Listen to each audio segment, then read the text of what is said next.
నేను అడుగుతున్నా, ఈరోజు నేను ఇక్కడికి వచ్చాను, హంగామాలు ఉన్నాయా తల్లి అని అడుగుతున్నా మిమ్మల్ని. పరదాలు కట్టావా అని అడుగుతున్నా నేను.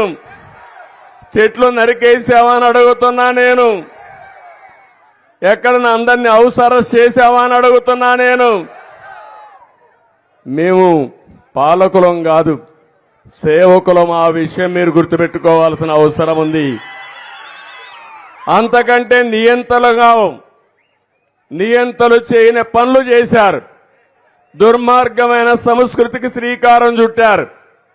దొరికింది దోచుకుని ఇటీవల కాలంలో నేను ఇక్కడ మీరందరూ ఉన్నారు, కనీసం నవ్వుతున్నారు. 5 ఏళ్లు నవ్వారా అని అడుగుతున్నా మిమ్మల్ని. ఎక్కడన్నా మీటింగ్ పెట్టుకున్నారని అడుగుతున్నా. ముఖ్యమంత్రి వస్తే బలవంతంగా స్కూళ్ళన్నీ క్లోజ్ చేస్తాడు. ఇప్పుడు నేనేమన్నా క్లోజ్ చేశాను స్కూళ్ళు? బలవంతంగా రమ్మనే పరిస్థితుంది. ఇప్పుడు బలవంతంగా రమ్మన్నానా నేను? మీరు స్వచ్ఛందంగా వచ్చారా లేదా అని మిమ్మల్ని అడుగుతున్నా.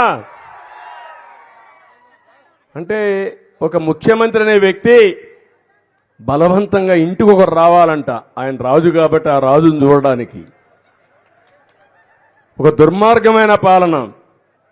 పింఛనిస్తే 10,000 కొన్ని లక్షల మంది రావాలంట ఆయనకి. బటన్ నొక్కుతాడు. వాళ్ళ ఇంట్లో నుంచే నొక్కొచ్చు బటన్ నొక్కాలంటే. కానీ అందరిని రమ్మని బలవంతంగా బస్సులు పెట్టి బలవంతం చేసి ఎండల్లో ఇబ్బందులు పెట్టిన రోజులు మనం చూశాం. నేను మీ దగ్గరికి వస్తా, నా దగ్గరికి మీరు రావాల్సిన అవసరం లేదని మరొక్కసారి విజ్ఞప్తి చేస్తున్నా. పేదవాళ్ళందరికీ ఇళ్లు కట్టించే బాధ్యత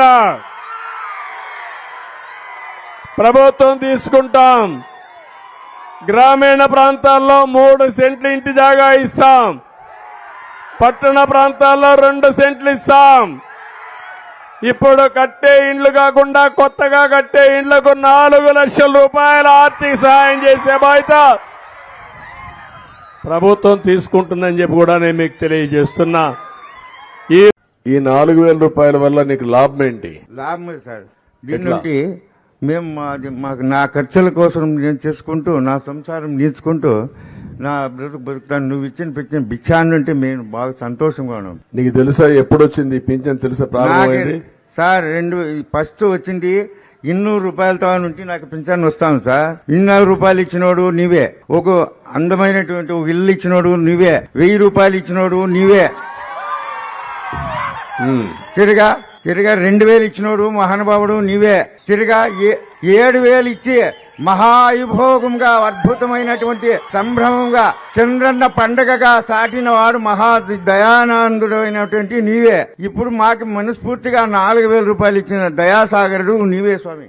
చరిత్రలో మొట్టమొదటిసారిగా 97% పింఛన్లు ఇప్పటికే మీ అందరికీ అందజేసిన 197 మందికి. అంటే ఒకే రోజు ఉదయం ప్రారంభించి సాయంత్రానికి అర్హులందరికీ ఇంటి దగ్గరనే ₹1 తీసుకోకుండా ఎవ్వరికి ఇబ్బంది లేకుండా పింఛన్లు ఇచ్చిన ఏకైక ప్రభుత్వం ఈ ప్రభుత్వాన్ని మీ అందరికీ విజ్ఞప్తి చేస్తున్నా. దీంట్లో కూడా మీరు ఒకసారి గుర్తుపెట్టుకోవాల్సింది, నేను కూడా నేరుగా వచ్చి మీకు పింఛన్ ఇస్తున్నానంటే మంత్రులు గాని, ఎమ్మెల్యేలు గాని, కలెక్టర్లు గాని, అధికార యంత్రాంగం గాని బాధ్యతగా ఉండాలి, జవాబుదారీతనం ఉండాలి, మీకు ఎక్కడికక్కడ అందుబాటులో ఉండాలి అనే ఉద్దేశంతోనే ఈ కార్యక్రమానికి నేను శ్రీకారం చుట్టాను. అదే మరి ఇంకొక పక్కన మీరు చూస్తే ఈ పింఛన్ అనేది ఎప్పుడూ లేని విధంగా ఇస్తున్నాం. నందమూరి తారక రామారావు గారు మొట్టమొదటిసారి ప్రారంభించారు.